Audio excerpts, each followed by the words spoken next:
look at my finger itself. Look at the form. Finger itself you look. This is a form. Then formless. Then form. Then formless. Then form. Then formless. Then form. Right? Suppose there is no form. Shall you call it formless? To make it formless, do you understand? To name it formless, first you must have a concept of form. Suppose there is no form. What shall you call it? What less? This is what it is. What is this nameless? If there is a name, then only name less. Suppose there is no name. So what is this guha? You understand the cave now? In fact, if you say, perhaps that is the all expansive cave in which the whole universe existing. Where the individuality, understand, where the individuality, the I, not knowing about itself, looking for relative happiness as well as absolute happiness. The drama is being unfolded there. You are looking for relative happiness, absolute happiness.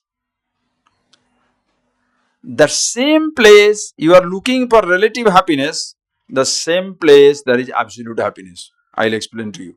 If you see that now, again, if you don't understand, ask me. Please see. Where you see relative happiness, the same thing is absolute happiness. Please see how it is. First see what is relative unhappiness. First see unhappiness. What is unhappiness? Unhappiness is the presence of the thought. Okay, we have seen it already.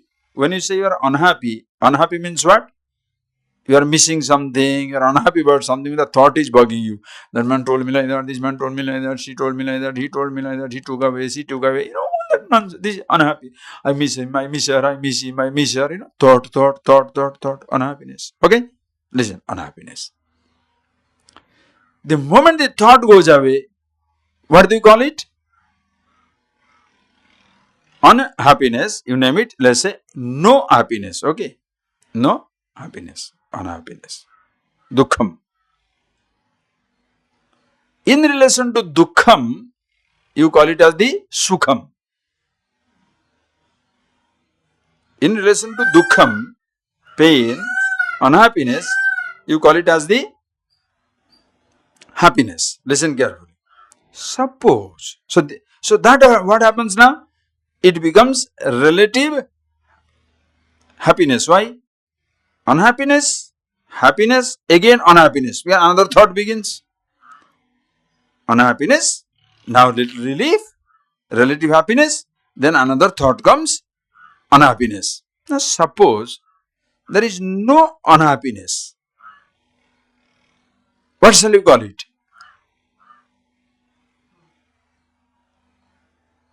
Is it relative or absolute? It is absolute. In relation to a relative unhappiness, it is a relative happiness. Are you getting that point? It is always absolute. That is why there is nothing called any other pleasure. Vishayananda Brahmananda. That comes beautifully. Even in a sense pleasure, you see the same absolute happiness. There is no other bliss. There is only Brahmananda, absolute bliss, happiness of yourself. But the average person, not knowing it, he thinks the moment the thought comes up, the happiness is gone. The peace of my mind is gone. That's it. He's now looking for another time when this thought will disappear. When this thought will disappear. So that is why people wait for time. Time is a great healer. You know this philosophical statement? Time is a great healer. Why? In time, your thoughts are forgotten, so you feel relieved. So shall you wait for the time to heal you? That takes a pretty long time. Sometimes it can take your lifetime also. But if you appreciate that this happiness that I get is myself, at all times, every time, you shall be happy. Just like, see the language. Because we have the earth is rotating, because the earth is rotating, now we are under the light, the sunlight. Now the earth rotates, the earth reels under its own shadow. We call it the night. So in relation to darkness, this is light. In the sunshine, suppose you go to the Surya, you go to the sun, where there is no darkness, what shall you call it? You see the darkness, light. But in reality, if there is no darkness, what shall you call it? No darkness. What is the darkness? Name is not required. Because one thing, a name is not needed. If there are two things, name is needed. Suppose there is only one, only you are alone in this universe. What name you should give yourself? Huh?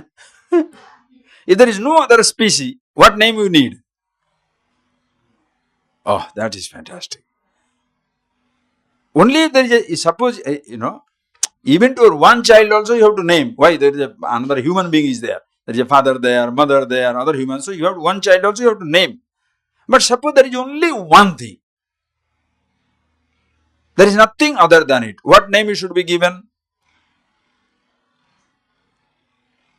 Why should it name? Who is going to name? There is nothing other than it. Ah, it's so beautiful.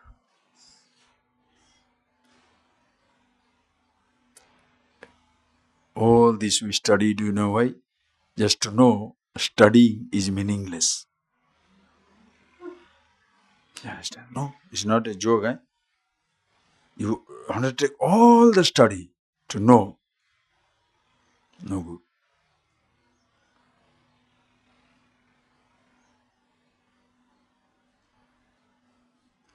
What name shall we give?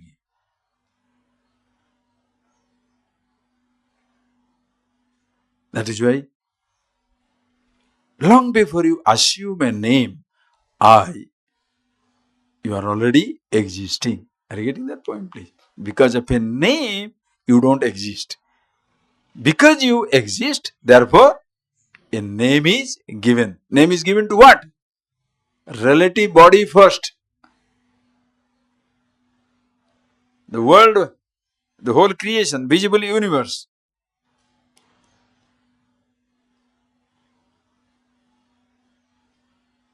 That is why who you are is a nameless entity. The whole creation is like that.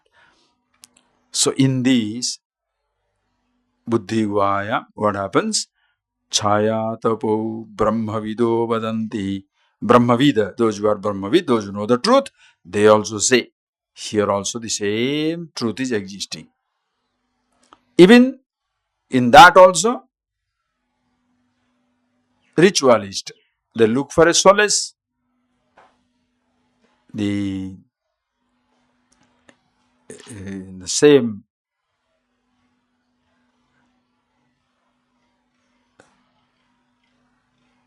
in the absolute. Some people look for solace in absolute. Some people solace in the relative things. Depends on, because nobody can go straight to the absolute. We start with the relative only. We start with the relative. That is why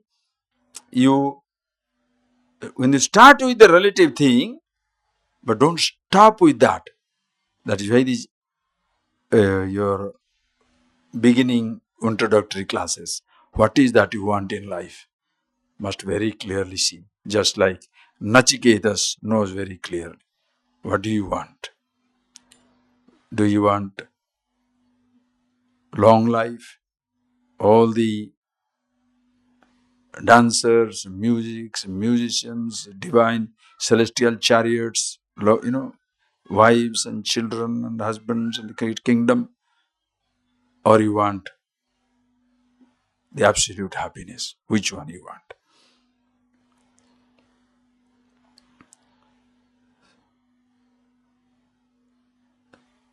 And here,